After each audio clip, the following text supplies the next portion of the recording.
Josh, Yes? are we doing a Christmas episode? Yeah, I told you that. We texted you that. Said I wanted our first official episode, our first legit official episode, to be a Christmas one, because there's a special reason for it. You didn't tell me we were gonna dress up, though. I would've worn something. I would think, being a Christmas episode, it would go without saying. Yeah, says the guy who only wears graphic tees and a fedora. Excuse me, did you not read it? It is Christmas themed. Fine. I mean, you're wearing something kind of... red is a Christmas color. I look like a frickin' lumberjack. Not as strong as one, though. Oh! Deck the halls with boughs of holly, fa la la la la. Season's greetings, everyone.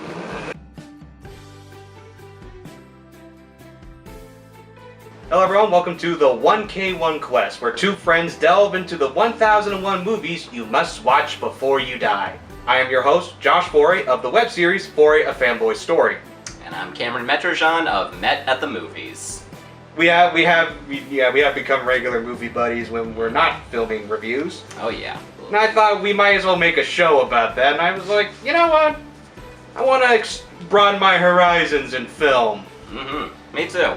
I feel like I've seen a lot of films over the time, but I haven't seen a lot of the classics, and it's always the films that people are like, you watch movies and you haven't seen that movie, so yeah, I'm interested in this. Films from some of those influential movies from around the world throughout the past century of film. And some that are up for debate. Yeah, some up for debate. I know. There are some films you have very, very passionate feelings towards in here. But I know, hopefully we're not going to go through that today. Because I thought for our first episode being our Christmas episode, so I thought what better movie for us to watch than a legit Christmas movie.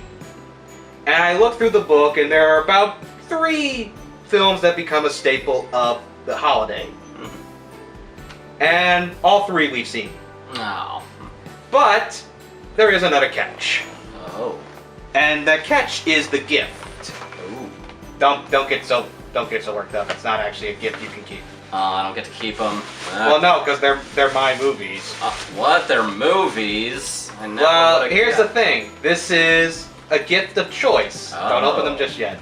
In this Rudolph wrapping paper are the 3 movies that are in the book that are staples of Christmas. And you get to pick one, and that's the movie we watch for this holiday. I better shuffle them up first. Yeah. Do you want to know what movies they are? Well, let me see, because I know the one I was pretty sure is in there is It's a Wonderful Life. It's got to be in there. Yeah, that's one of them. Is White Christmas in there? No. Okay. I thought... The other 2 are from the 80s. Okay. 80s Christmas movie. God, I'm going to feel like an idiot when you tell me what it is. Yeah, I don't know what the other two are. The other one is another overplayed Christmas movie. Oh, A Christmas Story. Yeah. Okay, done. And then the other one is an unconventional Christmas movie, but people call it a Christmas movie even though people often debate about it. Die Hard. Yes. Yes. And all 3 of those movies are in the wrap pair. And whatever one you get unwrapped is the one we're going to watch for our Christmas episode. One of these movies I am not crazy about. I don't hate it, but I think I know the movie you're talking about, yes. And okay. I think I'm about the same, so yeah. Alright, I'm gonna go with this one. I forgot which one's wrapped, so I'm as clueless as you are. Okay. Please be some. Okay, I get that, and it is... It's a Wonderful Life! Yay! Screw Christmas Story! I'm kidding, it's just not for me. Yeah, I was like, I'm the same way too. I think it's fine. Released in 1946 and directed by Frank Capra, and based on the short story and booklet, The Greatest Gift, It's a Wonderful Life stars Jimmy Stewart. Initially received mixed reviews and was unsuccessful at the box office, it became a classic Christmas film after it was put into the public domain, which allowed it to be broadcast without licensing or royalty fees. And it also enabled it to be one of the most parodied stories ever. Yeah. It's a Wonderful Life is considered one of the greatest films of all time, given it's in the book. No surprise. It was nominated for 5 Academy Awards, including Best Picture, and has been recognized by the American Film Institute as one of the 100 best American films ever made. Capra revealed that it was his favorite among the films he directed and that he screened it for his family every Christmas season. It was also Jimmy Stewart's favorite film. In 1990, the film was designated as culturally, historically, and aesthetically significant and added to the National Film Registry of the Library of Congress. So, yeah, what's your relationship with this movie? I only saw bits and pieces kind of growing up. I'm trying to think when I finally saw it in full, but it wasn't until I was probably at least in high school. I remember vaguely being told about it when I was young, and then, I mean, obviously, yeah, I've seen parodies of it constantly. Yeah. But, yeah, I've enjoyed what I've seen of it, and now this will probably be only my second time seeing it in full, so.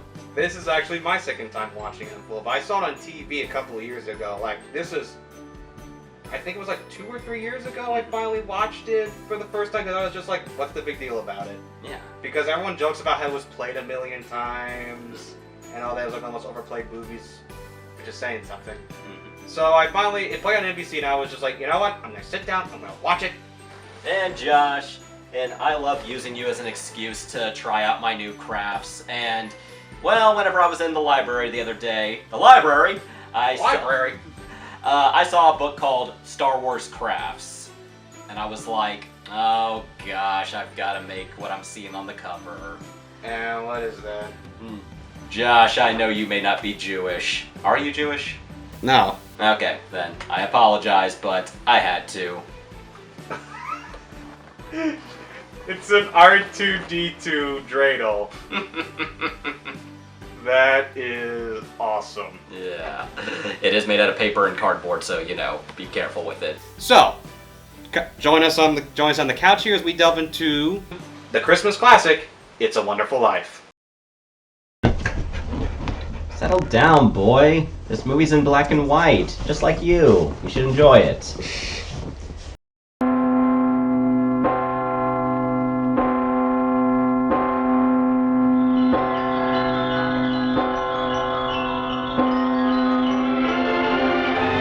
Also, it's clearly someone just pulling cue cards. You had to be creative back then. Yeah. Grab one's upside down. We gotta start over. We open with some people praying for George Bailey. Everything to George Bailey. Help him, dear Father. Joseph, Jesus, and Mary. Help. All right, I'll do it. Just stop begging me already. Jesus. Yes, Dad? But who is George Bailey? The stars are gonna tell us. Hello, Joseph. Trouble? Looks like we'll have to send someone down. A lot of people asking for help for a man named George Bailey. One star in particular that I think is God calls up an angel named Clarence. You sent for me, sir? Yes, Clarence. A man down on Earth needs our help. What's that book you've got there? Oh, The Adventures of Tom Sawyer. Oh, you know that book's banned in heaven. They use that word that you can't say. So let me tell you about George Bailey. And by that, I mean his whole life. Hey, who's that? That's your problem, George Bailey. A boy? That's him when he was 12, back in 1919. We begin when he and his brother were younger, an accident where his brother fell through some ice and George saved him. George saved his brother's life that day. But he caught a bad cold, which infected his left ear. Cost him his hearing in that ear. They live in Bedford Falls, a town where nearly everything is owned by a man named Mr. Potter. Mr. Potter! Who's that? A king? That's Henry F. Potter. The richest You want to do what to Potter? man in the county. Gee, I wonder if she's the love interest. George works at a drugstore frequented by Mary and Violet. I like him. You like every boy. You slut. A new magazine. I never saw it before. Magazines were scarce in those days. George has big plans for his life and wants to go on adventures. I'm going out exploring someday. You watch. And I'm going to have a couple of harems. And maybe 3 or 4 wives. Wait and see. I love that the ice cream fell out of that scooper near the face. Oh, let me, that one's on the house, and on your face. But something's up with his boss. His son has died. Influenza stop? The worst kind of influenza. And because he's so distracted with grief, he accidentally puts poison in someone's order. Thank God the bottle was labeled so blatantly. But George notices and stops it. Just look and see what you did. Look at the bottle you took the powder from. It's poison, I tell you, it's poison. I know you. It's not poison. Let me look at. Doesn't taste like poison. Don't do my story again.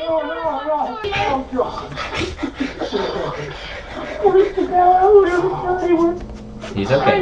He's okay. Cut to years later, George is grown up. Ah, it's a good face. I like it. I like George Bailey. That line wasn't in the original scripts until Jimmy Stewart insisted it would be. Yet he still yearns to travel and see the world. What boat are you sailing on? I'm working across on a cattle boat. A cattle boat? Okay, I like cars. I know, I see the girl you're dating. Him and that girl Mary, they end up dancing at a party and have a great time, in spite of certain mishaps. When I think about you, the floor opens up. I feel the earth move under my feet. I feel the sky tumbling down.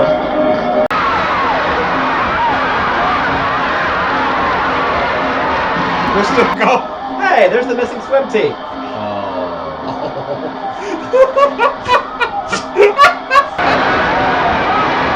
Then, while drying off, they take a walk home. Tonight, and dance by the light of dawn. Thank God this isn't a musical. Yeah. You look, you just. Uh-oh. Hold on, one way here. Sir, by train, please. A pox upon me for a clumsy lout. Your caboose, milady. You may kiss my hand. I'd rather kiss your caboose. They pass an old ruined house, something out of Scooby-Doo, that Mary takes a shine to.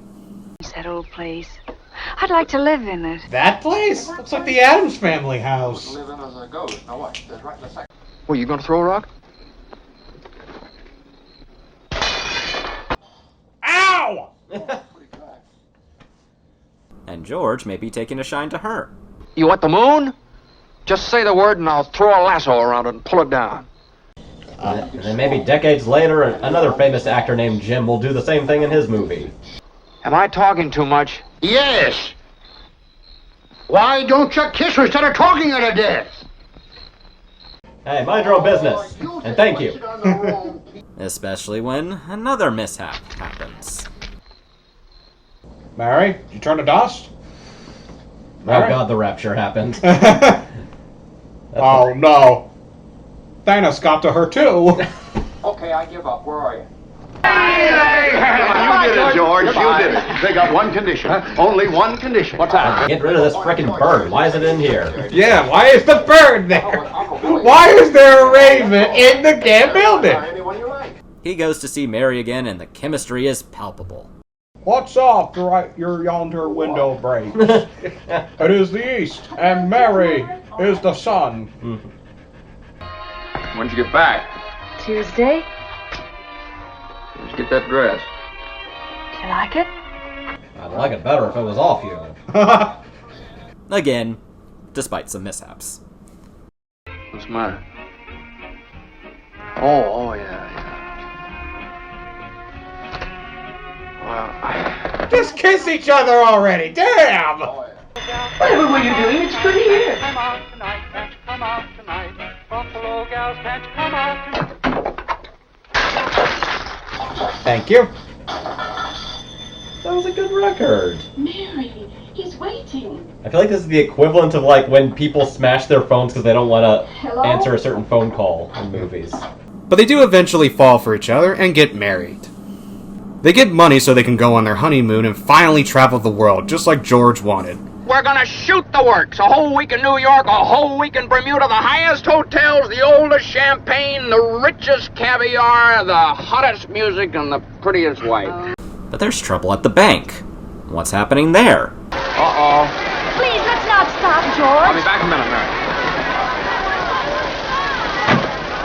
I was gonna get laid tonight. There's the crow again, or raven, or whatever one it is. That's a good sign. Hello? George, it's Potter. Harry Potter? I haven't seen him since Hogwarts. The bank has no money, and now people are swarming it. Some are thinking about going over to Potter's. If Potter gets a hold of this building and alone, there'll never be another decent house built in this town. He's already got charge of the bank, he's got the bus line, he got the department stores, and now he's after us. And because he wants to keep you living in his slums and paying the kind of rent he decides. George and Mary decide to sacrifice their honeymoon money to keep the place going. Here's $2,000. This'll tide us over to the bank reopen. I checked. Guesstimate this is 1935. $2,000 would have been $40,000 today. Shit. Yeah, that would have got you some good honeymoon. Yeah. And they just barely manage it. Look, we're still in business. We still got $2 left. But Mary's got a special surprise for him. That old house, they fix it up. Welcome home, Mr. Bailey. That $2 bought us this building. That would be pert.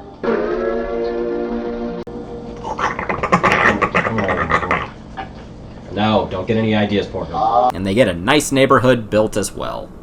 Oh, but that Potter just wants his hands on all that land. You know just as well as I do that I run practically everything in this town, but the Bailey building alone. Have you ever played the game Monopoly, George? Well, I could get Monopoly until I get your banking and loading building. How about I send you straight to jail? Well, you can't do that, Mr. Potter. I got my jail on a free card. Oh. George sees right through that offer, though, and turns him down. In the whole vast configuration of things, I'd say you were nothing but a scurvy little spider. And that goes for you, too. Whoever your name is. And it goes for you, too. I didn't do anything. I just came to buy a loan. What's going on? Years go by, and George and Mary have a family of their own. What is it, a boy or a girl? Mm-hmm. That doesn't answer my question! Oh god, it's fraternal twins. And everyone else's lives go on. Sam Wainwright made a fortune in plastic hoods for planes. He made an investment in green screens. And Potter spent his days cosplaying as FDR. Billy sold war bonds. Harry Bailey topped them all. A Navy flyer, he shot down 15 planes. 2 of which were actually enemy planes. George fought the Battle of Bedford Falls. Hold on now. Don't you know there's a war on? Christmas time enters Bedford Falls, and Billy goes to deposit money from the Bailey Bank. Remember that envelope, kids. Some people like George had to stay at home. Not every heel. You saw that, kids? You saw that? You saw where that envelope went?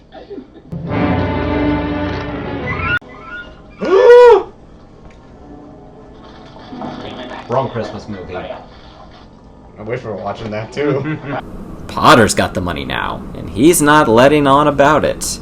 Now the Bailey business and loans is in trouble now. Tell me, Raven, is $8,000 here above my chamber door? Quote the Raven. Nevermore. You realize what this means? It means bankruptcy and scandal and prison. That's what it means. One of us is going to jail. Well, it's not going to be me.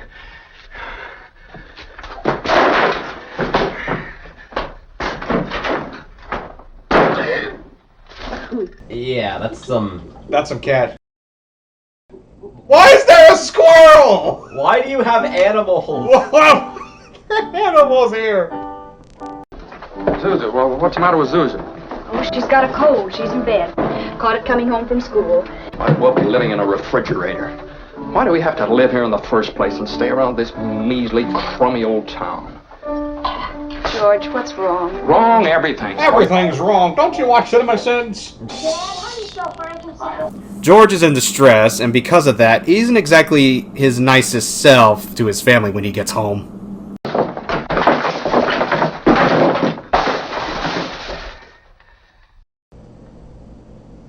Merry Christmas, everyone. Oh, he made the kid cry. With no other idea, he goes to beg Potter. You once called me a warped, frustrated old man. And I stand by that, but still. No securities, no stocks, no bonds, nothing but a miserable little $500 equity in a life insurance policy. You're worth more dead than alive. George starts contemplating that. Why you drink so much, my friend? Why do you look like Willem Dafoe's father? And right when he's thinking about ending it all, something magical happens.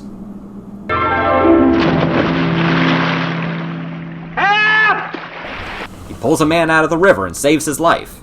But who saved who? I jumped in to save George.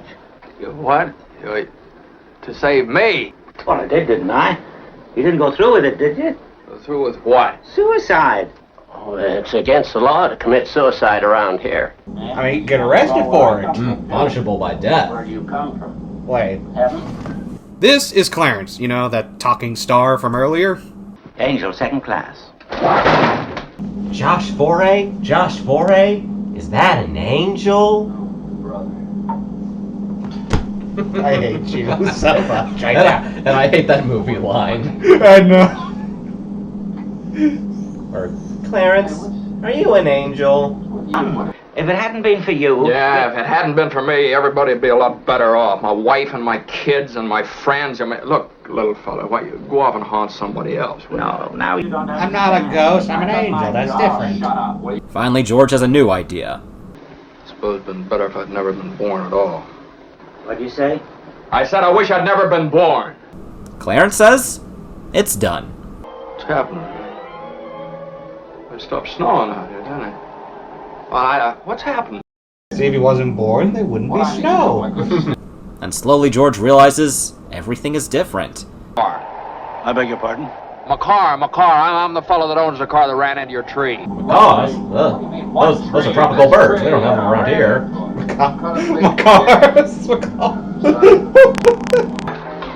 You see, George, you were not there to stop Gower from putting that poison into the capsule. What do you mean I wasn't there? Remember the stink? Hey, what's going on around here? Well, this ought to be Martini's place. I'm going home and see my wife and family. You understand that? And I'm going home alone. Oh, we got about 4 more scenes before you finally get it. Thanks. So I didn't have a drink. I was watching you. Remember, I see everything. I am God. I'm not saying I'm God. I'm saying, you know what I'm saying, right? He knows it. He knows your innermost soul. Okay, good. I think I need to misunderstand with the big man upstairs. Nah. Now the town is called Pottersville and full of casinos, brothels, and places of ill repute. Hey, where'd the building and loan move to? Building what? The Bailey building and loan was up there. They went out of business years ago. He tries to go home, but it's still that rundown place. It was never fixed up. And the weird part is, no one knows who he is. Even his own mother doesn't know him. What do you want? Mother, this is George. I thought sure you'd remember me. Your brother, Harry Bailey, broke through the ice and was drowned. That's a lie. Harry Bailey went to war. He got the Congressional Medal of Honor. He saved the lives of every man on that transport. Every man on that transport died. Harry wasn't there to save them because you weren't there to save Harry. He got a giant-ass headstone for only being 8 years old. You see, George, you really had a wonderful life. But then comes the most dreaded news of all. If you know where she is, tell me where my wife is. You're not going to like it, George. Where is she? She's an old maid. She never married. Where's Mary? Where is she? Where is she? She's just about to close up the library. The library? She couldn't even get a good job? Oh, she never married. The worst thing that could happen to a woman is to never get married. Like, and of course, she doesn't know who he is either. Ed! Charlie! That's my wife! After all that, George changes his mind and takes back his wish. Get me back! I don't care what happens to me! Get me back to my wife and kids! Help me, Clarence, please! Please! I want to live again! I want to live again! And just like that, it all changes back to the way it was. Bert, do you know me? Know you? You kidding? I've been looking all over town trying to find you. He runs home ecstatic, full of Christmas cheer and appreciation of life. Merry Christmas! Merry Christmas, George! Merry Christmas, George! He goes to see his family before he's arrested. Suzu, my... Oh, don't hug me, you're sick, honey. Well, now I'm gonna die, but at least I'm gonna die in jail. George, darling, where are you? Oh, George. Let me touch you. Are you real? I mean, she was real last time. She just didn't know who you were. But something else amazing has happened. They had spread word that George was in trouble, and all the people that George has helped over the years all rallied to donate money. Isn't it wonderful? So many friends. Mary did it, George. Mary did it. She told some people you were in trouble with it. They scattered all over town collecting money. Didn't ask any question, just said George in trouble. I busted the jukebox, too. I tried to be like the Fonzie. And finally, his brother shows up. A toast to my big brother George, the richest man in town.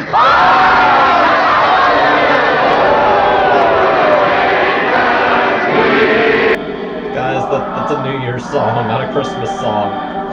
Just enjoy the moment. Look, Daddy, teacher says every time a bell rings, an angel gets his wings. That's right. That's right. Attaboy, Clarence. Seeing all the lives he's touched, you never know the difference you make in such a wonderful life.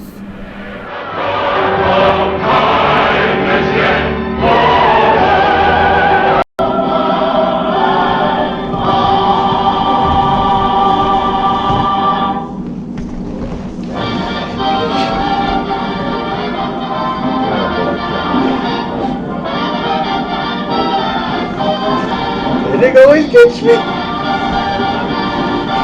Yeah. No, that's fine.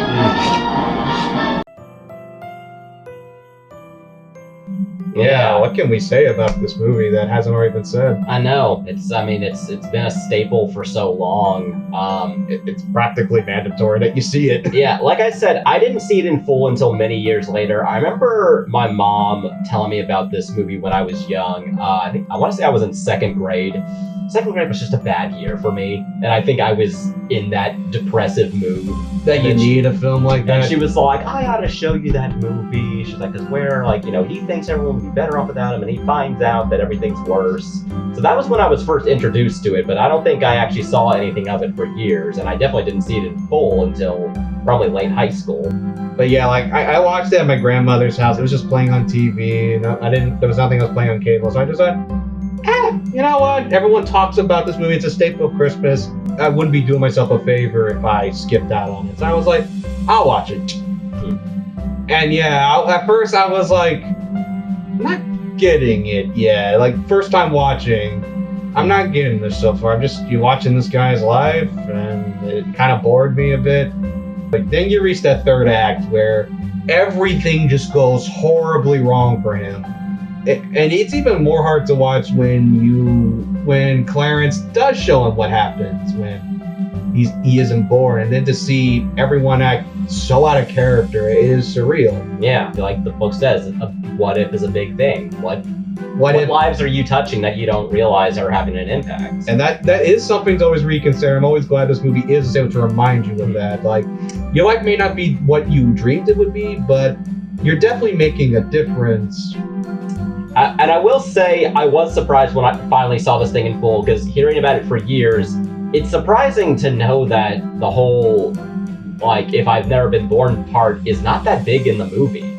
I timed it, it's 17 minutes of this entire film. Yeah. like you hear about that part more than any other part, and yeah, it takes a lot to get to that. It is a lot. It is one of those movies where the third act is the most well-known part of the film. And yet, that's not what a majority of the film is. I think that's what threw me off. And I think it's what's going to throw a lot of new people off when you watch the film, because most of it is just about his life. Yeah.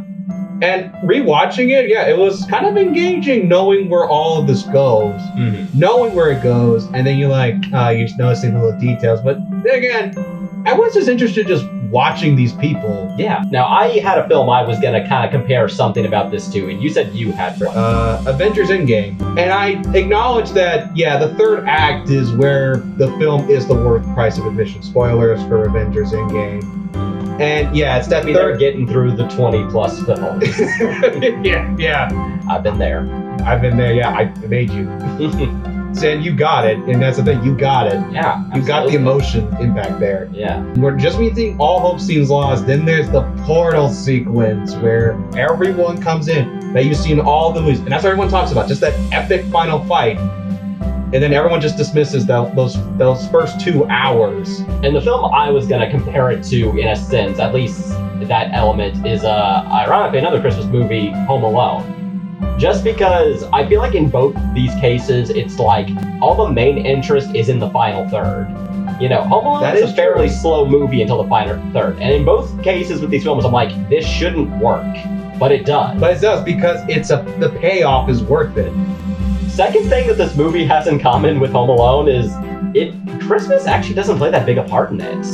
That is true, but it's just there. Because I was thinking about it when I was watching It's a Wonderful Life this time around, as I was like, yeah, Christmas, like, it's not like every memory is about Christmas. It's really just the final thing. Yeah, it's just in the movie where George just goes around going, "Merry Christmas!"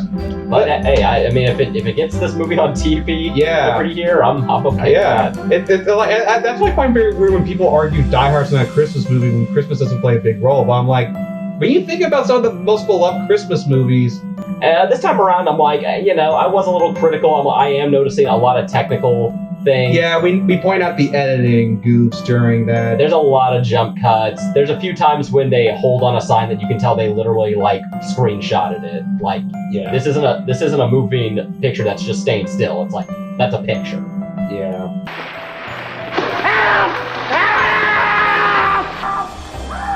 His mouth was not moving to that. But yeah, I mean, I think the writing and all that overcomes that. Was one of the Oscars it was nominated for screenplay? I don't know. Should we talk about James Stewart's performance, or does that kind of just go without saying? I mean, I feel like that goes without saying. It's a little hammy for the time, but I mean, it's understandable. He sells the emotions of what scene you need. When he's shocked and you feel for him, and he sells those emotions, the confusion, when he's in that alternate universe. And even before that, I mean, I think, feeling like you're not, following through on your dreams, seeing other people be successful. I mean, that's a hard thing nowadays with the social media world. Like, where you see people parading their success. Yeah, I mean, the movie's still relevant in a lot of ways. I want to do something big and something important. Like starring a Christmas classic. You can still connect with that emotional level. And yeah, that does add to the timelessness of the film. Yeah. I said it at one point during it, but I've seen videos online where they've said George Bailey is a Hufflepuff who wants to be a Gryffindor. I'm shaking the dust of this crummy little town off my feet, and I'm gonna see the world. He wants that adventurous life, but he's such a giving guy, and that's kind of what keeps pulling him back in a sense, but it turns out to be for the good. Yeah, it turns out it's worth being a Hufflepuff. Yeah. Both of us. Overall thoughts on, I mean, outside of editing issues, and maybe you can argue the pacing of the first 2 acts, but like I said, it's worth sitting through it. It somehow works here. It works. You'd think it wouldn't work. You would think, when you first watch it, it's a drag, but when you rewatch it, yeah, but even in the first viewing, I got it. You got it. You're like, that's what the slog was worth it. Yeah, if you haven't seen It's a Wonderful Life, it's not a wonderful life for you then. Well, I wouldn't say that. Just be a not as wonderful life. Yeah. If you haven't seen this movie. So I gotta end this with a attaboy, Clarence. Attaboy. Well, everyone, we wish you a Merry Christmas, a Happy New Year, and we'll see you in the next episode. Straight up. Dreidel, dreidel. Dreidel, dreidel. Dreidel, dreidel. Dreidel.